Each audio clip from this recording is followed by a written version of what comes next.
Halo semuanya, perkenalkan nama saya Mario dengan NIM akhir 1005. Halo Mario. Nah, di sini saya akan membahas terkait Dusun Karangkene Polean Situbondo. Oh ya. Hari ini aku mau ngajak kalian jalan-jalan ke sebuah dusun kecil yang ada di Kabupaten Situbondo, Jawa Timur tentunya ya.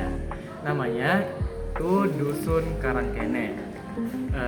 Namanya mungkin terdengar sederhana ya, tapi siapa sangka dusun ini punya cerita yang gak kalah menarik dibanding legenda-legenda besar yang sering kita dengar sebelumnya.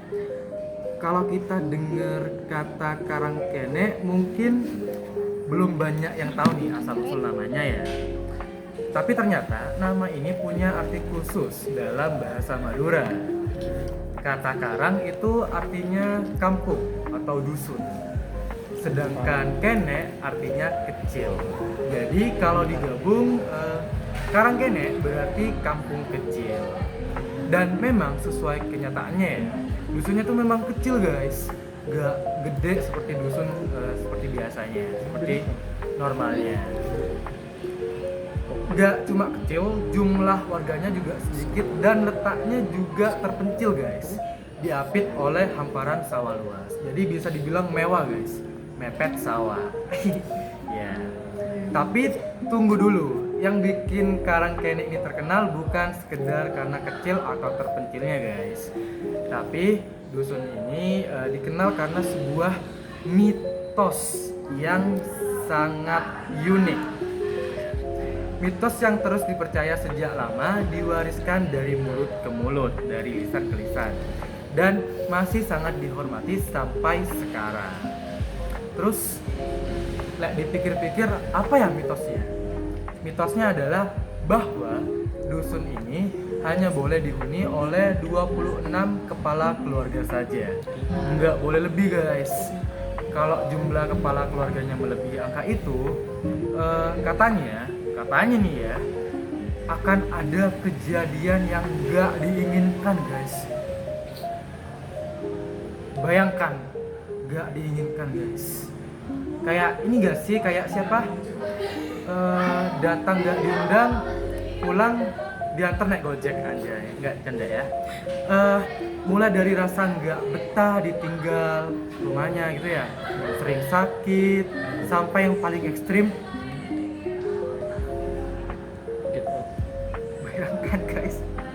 bayangkan metong, bayangkan secara misterius. Wow, bener banget ya, takut banget. Kedengarannya agak menyeramkan, gak agak sih, ini memang menyeramkan ya. Tapi percaya atau enggak, masyarakat Karangkene benar-benar mempercayai ini, dan uniknya lagi mereka hidup berdampingan dengan mitos ini, bukan dengan rasa takut, tapi dengan rasa hormat dan kepercayaan yang sangat sakral. Bahkan kalau ada orang luar yang ingin menetap di Karangkene, mereka harus menunggu dulu sampai ada keluarga yang keluar. Kalau belum ada yang keluar, ya harus sabar dong. Masa gak sabar nih? Jadi manusia harus sabar dong. Karena kalau nekat tetap tinggal, banyak cerita dari warga yang katanya sering berujung aneh. Cerita yang tadi disebutin tadi itu ya, kayak gak betah di rumah, terus gelisah, merana gitu ya, dan bahkan gitu-gitu itu sangat menyeramkan ya. Cerita-cerita seperti itu makin memperkuat kepercayaan masyarakat akan angka keramat 26 itu. Buat kita yang hidup di kota besar, mungkin ini terdengar tidak logis ya, karena kita sudah berpikiran bahwa mungkin sudah zaman sekarang ya, masa sih ada gituan. Tapi bagi masyarakat Karangkene, ini adalah bagian dari identitas, bagian dari cara mereka menjaga keharmonisan hidup di komunitas kecil mereka. Dan hebatnya, mitos ini nggak bikin dusun mereka tertutup atau terisolasi. Justru sebaliknya guys, Karangkene sekarang dikembangkan menjadi desa wisata yang cukup populer di Situbondo.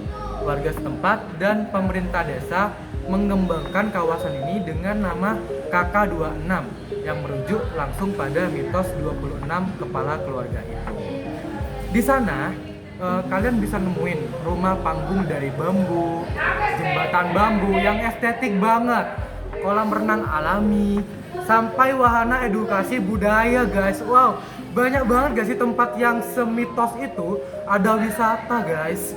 Desain-desainnya dibuat sedekat mungkin dengan nuansa tradisional. Semuanya menyatu dengan alam dan tetap mempertahankan suasana khas kampung kecil yang tenang dan yang cukup sakral.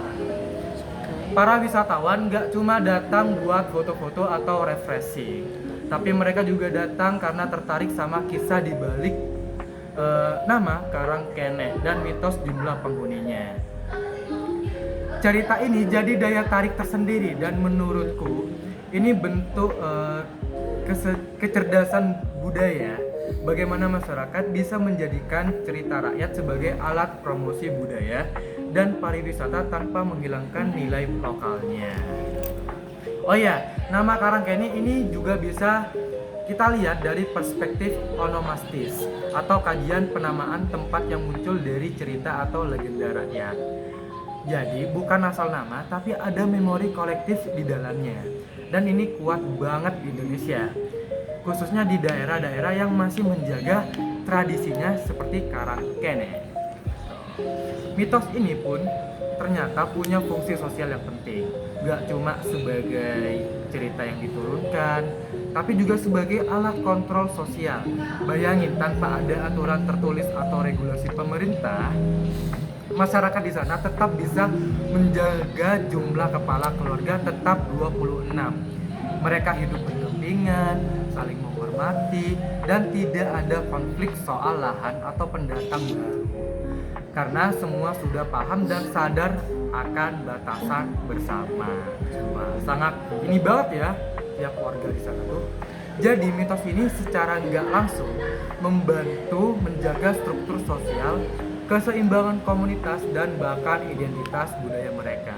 Mereka memang tidak menolak kemajuan, tapi mereka punya cara tersendiri untuk mempertahankan warisan tradisi. Cara yang menurutku sangat bijaksana dan patut dihargai. Dari cerita Karangkene ini kita bisa belajar bahwa kearifan lokal itu sangat penting. Cerita rakyat, mitos, legenda mungkin terdengar tidak rasional bagi sebagian orang, tapi di balik itu seringkali tersembunyi nilai-nilai luhur yang bisa menjaga harmoni dan nilai kebersamaan. Selama masyarakat masih percaya dan menjaganya, cerita itu akan terus hidup. Bukan sebagai cerita hantu atau tahayul, tapi sebagai penjaga identitas dan jati diri komunitas. Akhir kata, Karangkene dan mitos 26 kepala keluarganya adalah contoh hidup bagaimana budaya lokal bisa berdiri kokoh di tengah zaman yang terus berubah. Aku harap kita semua bisa ikut menjaga cerita-cerita seperti ini, karena di sanalah akar kita sebagai bangsa sebenarnya tumbuh. Sepertinya itu aja ya yaping saya malam ini. Semoga menambah wawasan bagi kita semuanya. Baik, selamat malam dan terima kasih. Bye bye.